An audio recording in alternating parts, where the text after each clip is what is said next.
Tranche de coupe saison 5, 30 minutes d'actu, de coups de cœur de notre vie, et de nos sorties par Guillaume et Max.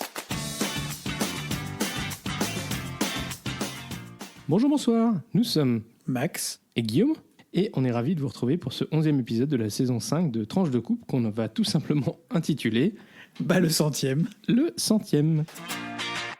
Et oui, c'est en effet notre 100e épisode. Alors, si on compte pas les bonus, parce que si vous nous avez suivi un peu, on vous a déjà dit il y a 2 épisodes qu'on enregistrait le 100e épisode. Mais dans ces épisodes, ces 100 épisodes enregistrés, on avait 2 bonus qu'on avait fait un été il y a quelques années, il y a 2-3 ans en arrière. On vous raconter nos vacances. Où on vous racontait nos vacances. Donc, hors bonus, voici, bienvenue. On est heureux de vous retrouver pour ce 100e épisode. On Bravo, s'excuse. bienvenue.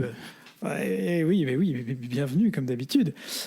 On s'excuse d'avance pour les petits soucis techniques que nous avons eus la semaine dernière, qui sont un peu comme le bug de l'an 2000, en fait, liés au passage au 100e épisode. C'est ça. Avec notre fournisseur d'accès aux plateformes de podcast, qui, en fait, on n'avait pas vu une petite case à cocher pour dire qu'on voulait aller au-delà de 100 podcasts. Donc là, on a augmenté la case pour aller jusqu'à 200. Alors, on refait le point quand on sera à 200 podcasts, mais enfin, d'ici là, en tout cas, merci pour votre patience, merci pour votre écoute. Et merci d'être avec nous. Comme d'habitude, n'hésitez pas à partager cet épisode pour nous aider, nous encourager à vous proposer ce podcast le plus régulièrement du monde. Et alors, voilà, merci aussi pour tout le temps que vous avez passé à nous écouter. Parce que qui dit 100 podcasts dit quand même, on avait fait un peu le décompte, mais ça dit pas loin de, 60-70 heures de passer à nous écouter.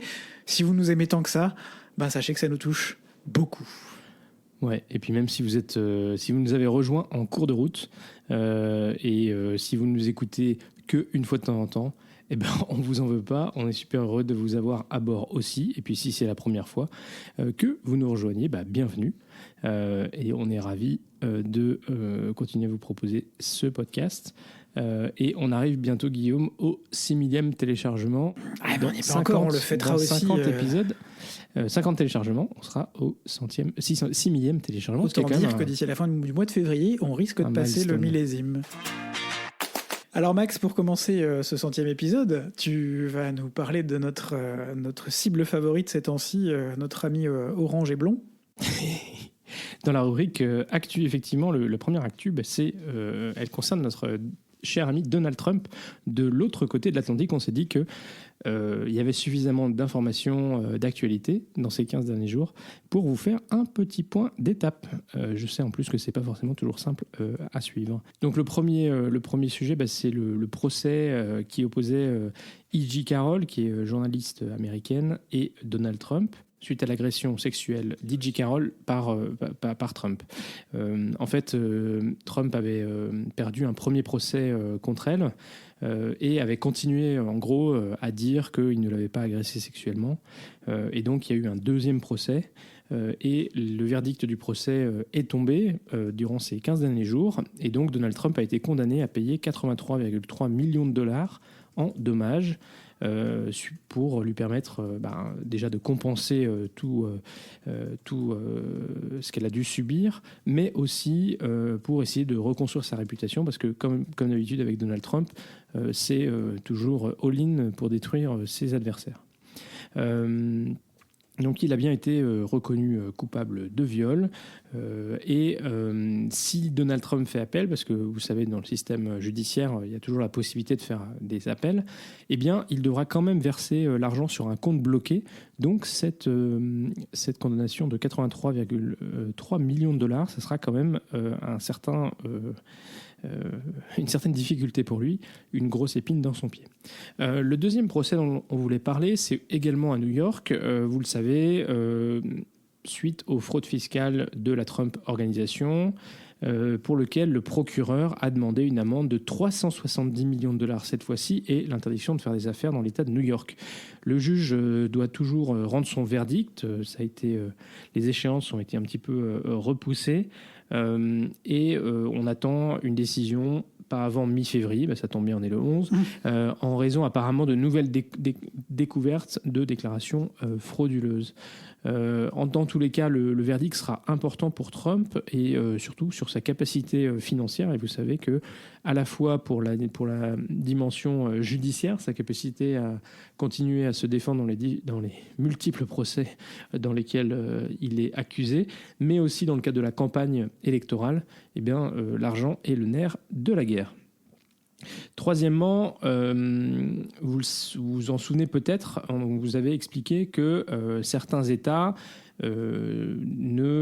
souhaitaient retirer Donald Trump. Il y avait des actions en justice qui avaient été mises en œuvre pour retirer Donald Trump des bulletins électoraux en vue de la présidentielle de la fin de l'année. Et la Géorgie avait, au niveau de la Cour suprême de la Géorgie, décidé de valider cette décision. Et maintenant, nous en sommes à l'étape ultime, on va dire, le recours ultime auprès de la Cour suprême. Donc la Cour suprême des États-Unis a commencé à examiner les arguments des deux parties. Les avocats de Trump ont focalisé leurs arguments sur le fait que le 14e amendement de la Constitution, celui en vertu duquel finalement quelqu'un qui a participé à des insurrections ne peut pas se représenter à différents mandats électoraux, les avocats de Trump disent que cet amendement ne s'applique pas au président des États-Unis parce que le président des États-Unis n'est pas explicitement mentionné dans cet amendement.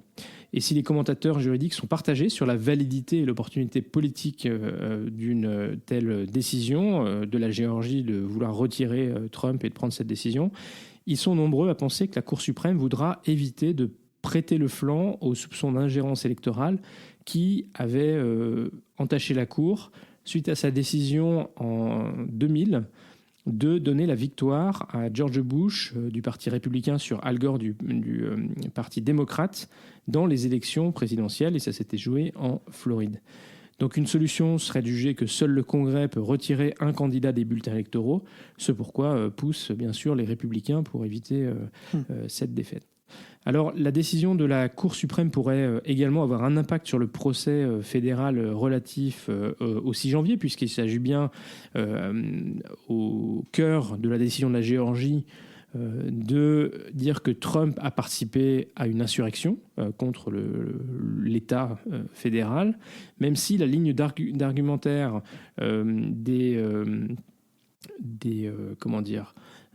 qui est au cœur du procès, n'est pas de déterminer si Donald Trump avait ou non l'immunité présidentielle. Il semblerait que Trump n'ait pas choisi cette ligne de défense de manière à pouvoir faire un nouvel appel à la Cour suprême sur ce point dans un deuxième temps, toujours dans la logique de gagner du temps. Alors ensuite, Trump s'est opposé à l'adoption d'un nouveau paquet de soutien financier et militaire à l'Ukraine. Vous le savez, ça doit être une décision qui doit être prise par le Congrès. Et donc, il a fait pression sur les élus républicains pour éviter qu'un deal politique soit conclu entre les républicains et les démocrates au Congrès. Donc, sur ce point-là, on patine.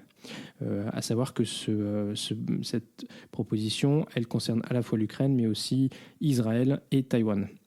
Enfin, du côté des primaires, Trump continue de faire la course en tête, et ce alors que des interrogations s'accroissent sur la capacité de Joe Biden à assurer un deuxième mandat. Il s'est trompé à plusieurs reprises dans le nom des présidents ou premiers ministres de pays partenaires ces dernières semaines. Notamment, il a confondu Macron avec Mitterrand et Scholz avec Kohl. Et donc, il y a certaines voix qui commencent à s'élever pour dire qu'en gros, il faudrait trouver un candidat alternatif, même si finalement, dans le système électoral, avec les primaires démocrates, c'est bien compliqué tout ça. Et bien sûr, Joe Biden, lui, n'est pas prêt à lâcher la chose. Donc on reviendra sur les affaires de Trump et on vous fera des points dans les prochaines semaines, n'en doutons pas. Alors sur un autre sujet, on vous dit régulièrement qu'on a beaucoup de chance d'être né en Europe à cette époque, avec la capacité de vivre notre homosexualité ouvertement et de pouvoir vivre notre relation ouvertement, alors qu'en 2023, les relations homosexuelles sont toujours illégales dans plus de 60 pays dans le monde. Et depuis mai 2023, date à laquelle l'Ouganda a promulgué l'une des lois contre l'homosexualité les plus répressives du monde, faisant de l'homosexualité aggravée un crime capital, être homosexuel est passible de peine de mort dans 12 pays dans le monde, l'Afghanistan, l'Arabie Saoudite, Brunei, les Émirats Arabes Unis, l'Iran, la Mauritanie, le Nigeria dans certaines régions seulement, l'Ouganda, le Pakistan, le Qatar, la Somalie et le Yémen. Et c'est cette semaine au Yémen qu'on se tourne, ou vers le Yémen qu'on se tourne, puisqu'on a lu dans la presse que dans une province qui est contrôlée par les rebelles Houthis du Yémen, 13 hommes ont été condamnés à mort pour avoir des relations avec des personnes de même sexe, tandis que 3 hommes restent en prison et 35 autres ont été arrêtés pour des motifs similaires. Voilà, on tient aussi à donner cette visibilité à ces nouvelles horribles, parce qu'on mesure vraiment la chance qu'on a et qu'il y a encore beaucoup de chemin pour que l'égalité des droits soit une réalité. Et ceci nous fait une petite transition avec des sujets égalité des droits, Guillaume. Je ne sais pas si c'est un sujet égalité des droits, mais en tout cas, on ne pouvait pas passer cet épisode sans rendre hommage à Robert Badinter, décédé cette semaine, et qui est l'un des piliers de la politique en faveur des droits de l'homme en France, pour la France depuis les années 80.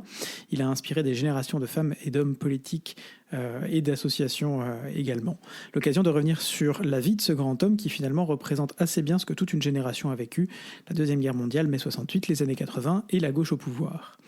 Alors né à Paris en 1928, de parents juifs émigrés de Bessarabie, la Moldavie d'aujourd'hui, et naturalisé, la famille se réfugie à Lyon au début de la Deuxième Guerre mondiale où son père sera arrêté et déporté sur ordre du sombre Klaus Barbie, déporté à Sobibor, où malheureusement il ne reviendra pas. Caché avec sa mère dans la région de Chambéry, il se lance dans des études de lettres et de droit et, on le sait moins, un cursus d'art à l'université de Columbia aux États-Unis. C'est d'ailleurs à Chambéry, au lycée Vaugelas, qu'il croise pour la première fois l'institution judiciaire. Un de ses profs, milicien, est condamné à mort en 1944. Il sera finalement gracié. Badinter déteste le milicien, mais il admire profondément le prof et découvre que la justice, à la libération, ressemble d'abord à une vengeance. L'épisode a ancré profondément chez lui ce sentiment d'injustice contre lequel il luttera toute sa vie et toute sa carrière. Lancé dans la carrière judiciaire avec la ferme intention d'agir donc sur les injustices dont il a été une victime précoce, il fonde son cabinet d'avocats à Paris avec le juriste Jean-Denis Bredin. Il fondera sa réputation notamment sur les plaidoiries mythiques, en particulier pour éviter la peine capitale alors encore en vigueur à ses clients, notamment ceux dont les procès ne sont pas concluants. Mais il est d'abord avocat d'affaires et il n'a finalement plaidé que dans cette affaire de peine capitale, environ 20 fois en tout aux assises. Nommé ministre de la Justice après les législatives et la vague rose de 1980 par François Mitterrand, il n'aura de cesse de lutter pour l'abolition de la peine de mort envers et contre une grosse frange conservatrice de la société, voire même dans son propre camp. C'est une longue marche qui s'achève aujourd'hui. 190 ans, près de 2 siècles se sont écoulés depuis que, dans la première assemblée parlementaire qui ait connu la France, le Pelletier de Saint-Fargeau demandait l'abolition de la peine capitale. C'était en 1781, énonce-t-il d'un ton solennel à l'Assemblée nationale lors de l'adoption. La France est grande parce qu'elle a été la première en Europe à abolir la torture. La France a été parmi les premiers pays du monde à abolir l'esclavage, ce crime qui déshonore encore l'humanité, a-t-il rappelé. Par ailleurs, le 20 décembre 1981, la même année, le revoilà devant la représentation nationale pour lui demander cette fois-ci de dépénaliser l'homosexualité. L'Assemblée, je cite, c'est d'ailleurs quel type de société dans l'histoire et aujourd'hui encore, toujours marquée par l'arbitraire, l'intolérance, le fanatisme ou le racisme, a constamment pratiqué la chasse à l'homosexualité. Cette discrimination et cette répression sont incompatibles avec nos principes, ceux d'un grand pays de liberté, lance celui selon lequel il n'est que temps de prendre conscience de tout ce que la France doit aux homosexuels, comme à tous ses autres citoyens, dans tant de domaines.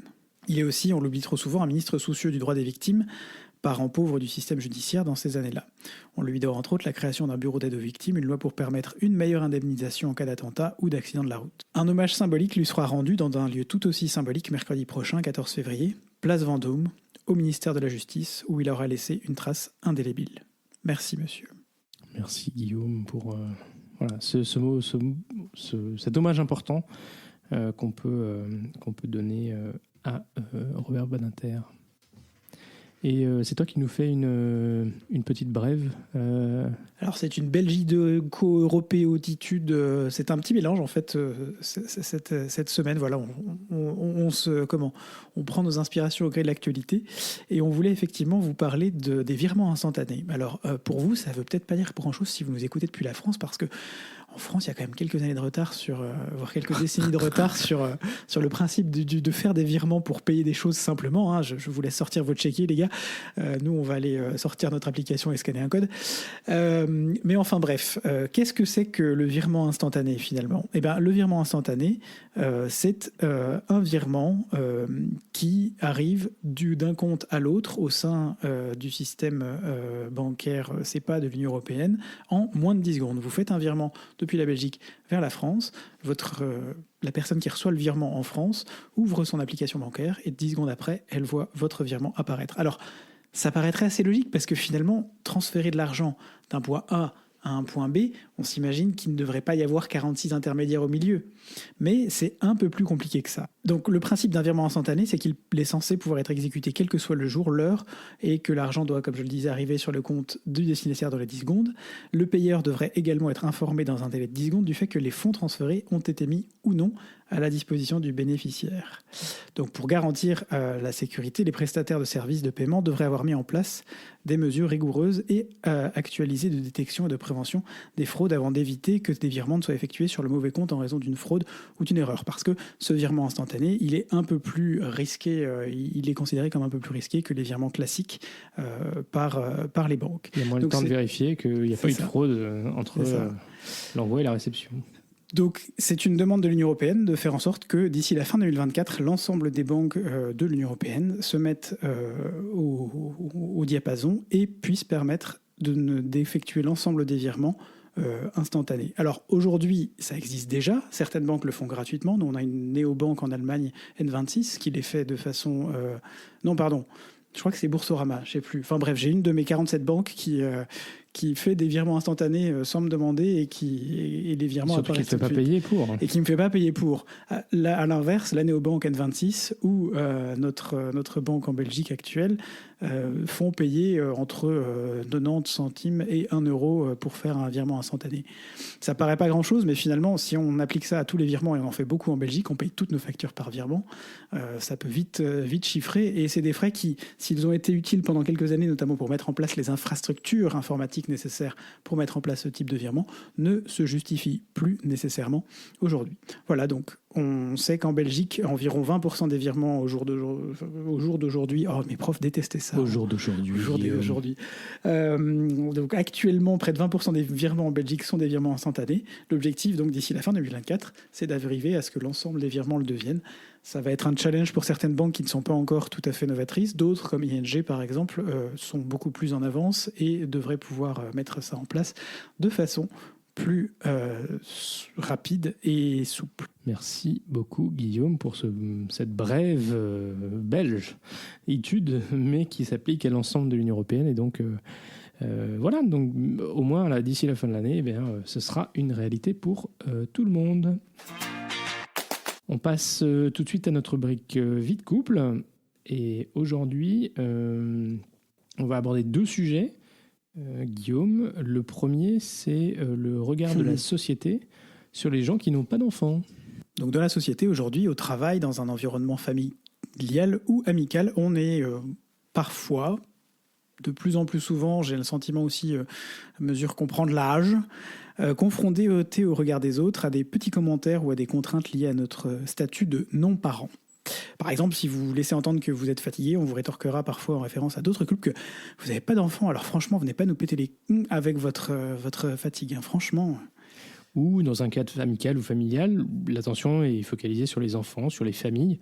Et à un moment donné, le risque, c'est que ceux qui n'ont pas d'enfants se sentent un peu plus invisibles. Absolument. Et ça, c'est pas si simple que ça, je pense, pour plein de raisons.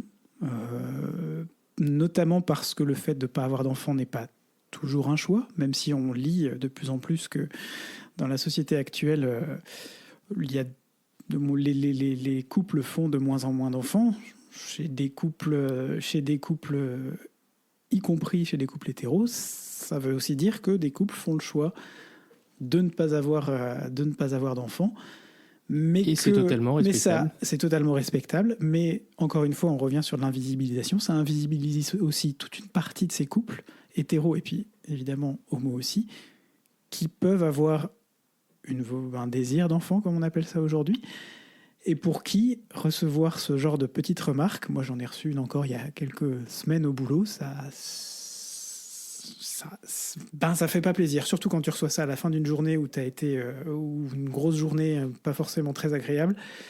J'ai pas une réputation d'envoyer paître souvent les gens, mais je dois reconnaître que moi ça a été un peu dur à encaisser et j'ai répondu un peu sèchement à la collègue en question, qui n'avait sans doute pas de mauvaise intention derrière d'ailleurs, que c'était pas toujours un choix et que derrière il y avait aussi des combats et des histoires. On aura sans doute l'occasion d'y revenir, peut-être dans ce podcast ou dans un futur podcast.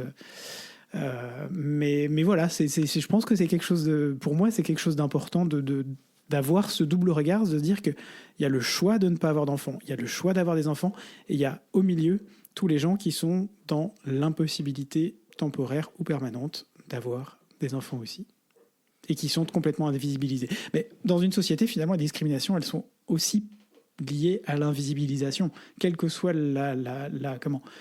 l'origine finalement de la discrimination. Voilà. Et la raison pour laquelle on voulait faire ce message, c'était aussi simplement pour que chacun puisse se rendre compte que, effectivement, avoir des préjugés sur le fait que forcément, si on est une jeune femme de 30 ans et qu'on n'a pas encore d'enfant, mais quand est-ce que tu vas t'y mettre, l'horloge tourne, donc il faut que tu te débrouilles. Soit peut-être qu'elle a décidé qu'elle n'allait pas avoir d'enfant et c'est un choix qui est le sien et elle n'a pas forcément besoin de s'épancher là-dessus, ou ça peut être aussi parce qu'il y a des problèmes d'infertilité ou qu'il y a d'autres raisons, et c'est pas forcément... quand le sujet revient régulièrement sur la table, ça tape un peu sur les nerfs. Oui, et je pense que les femmes ont tendance à en être aussi beaucoup plus victimes que les hommes, notamment sur les questions d'âge. J'ai l'impression qu'on va beaucoup plus critiquer une femme un peu plus âgée, au-delà de 30 ans, disons, critiquer ou en tout cas constater qu'elle n'a pas d'enfant. Pour une femme au-delà de longtemps, alors que pour un mec, s'il a des enfants à 45 ou 50 balais, c'est pas grave, hein.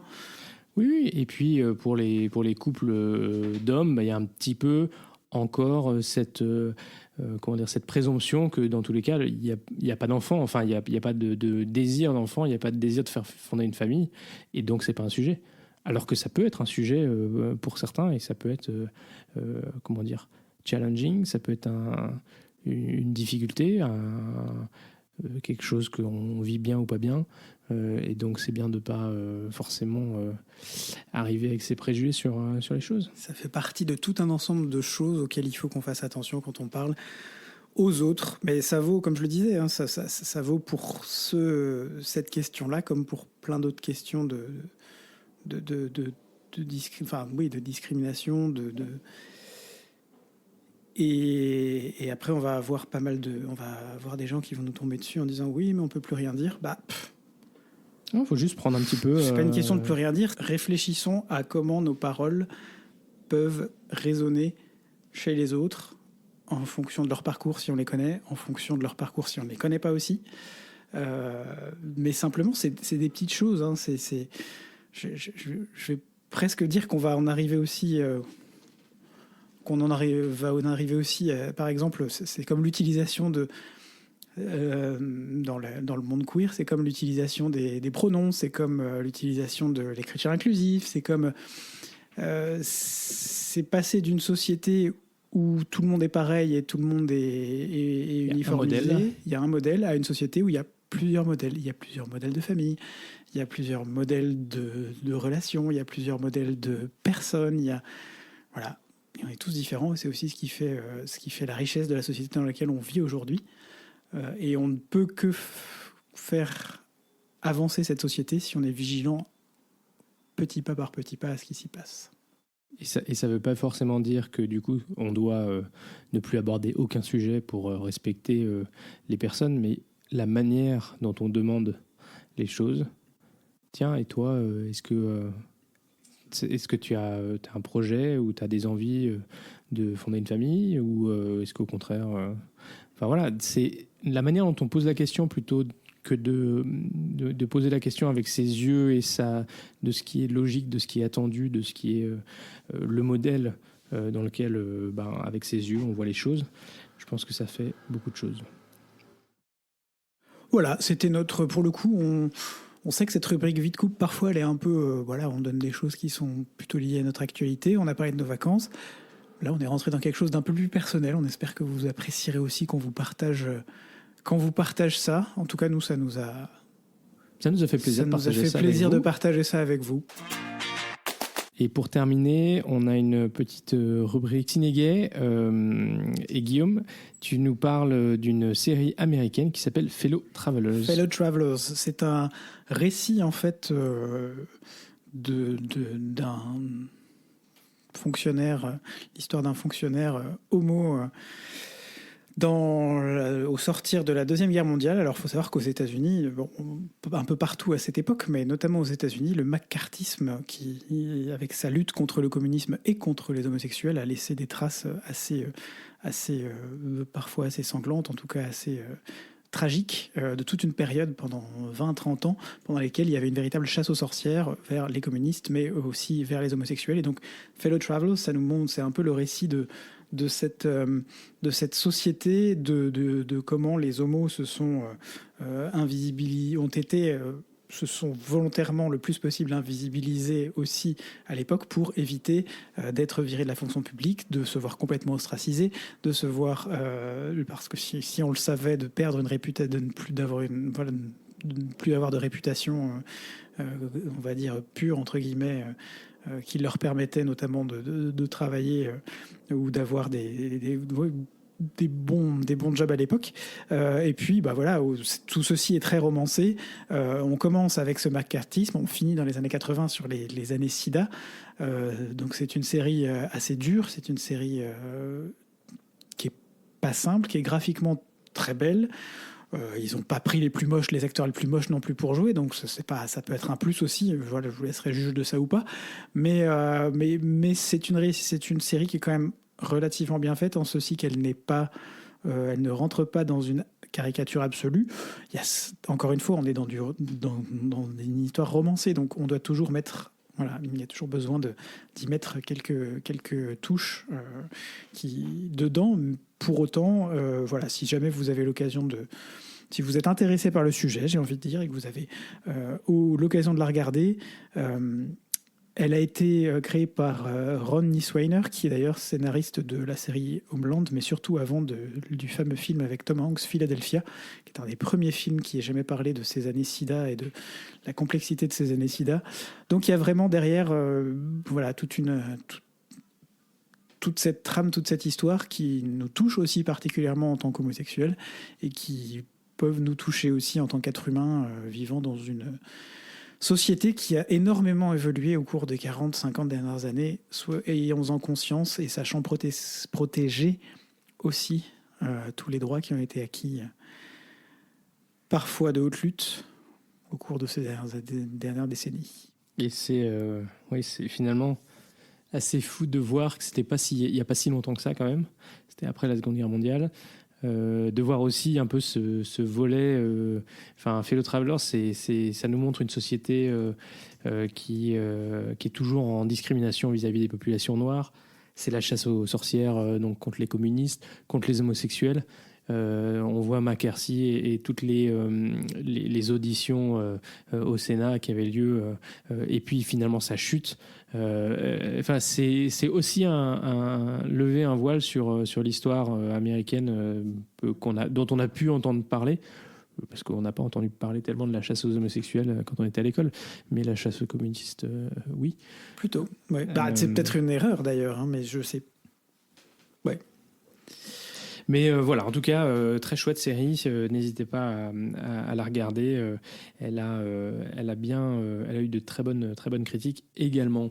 Et pour finir sur une date, puisqu'on parlait des dates et du fait que finalement tout ceci était intéressant, nous étions tous les deux nés Max et moi, pourtant nous sommes très jeunes, quand l'homosexualité a été exclue de la liste des maladies mentales en France. C'était en 1992. Souvenons-en, c'est pareil, c'est pas si loin que ça. C'est très récent finalement. Et malgré notre folle jeunesse, on peut que constater le chemin qui a été parcouru depuis. Salaud. Il est en train de montrer mes cheveux blancs et ma barbe blanche. Des synonymes de sagesse. Je te laisse faire la conclusion pour la peine. Et ben voilà, c'est déjà la fin de ce 11e épisode de la saison 5. Si vous êtes arrivé au bout, bravo. Et merci. On est très heureux de vous compter parmi nos auditeurs de ces 100 et quelques épisodes désormais. Si ce podcast vous plaît, faites-le découvrir autour de vous. N'hésitez pas à nous mettre une note et ou un commentaire sur Apple Podcast, Spotify ou votre logiciel de podcast préféré et un like sur YouTube ou Twitter, un pouce bleu sur Facebook et surtout, partagez. Voilà, le podcast reste diffusé le lundi tous les 15 jours. Promis, on n'aura plus de soucis cette fois-ci techniques pour le mettre en ligne. Voilà, ou le dimanche soir pour les plus au taquet, les plus pressés sur la plateforme Podbean et on espère en fonction des robots sur les autres plateformes ou sur YouTube en audio. Et d'ici au prochain épisode, on vous souhaite de bien vous porter. Gros bisous et à très vite pour de nouvelles tranches ensoleillées. Enfin, on espère.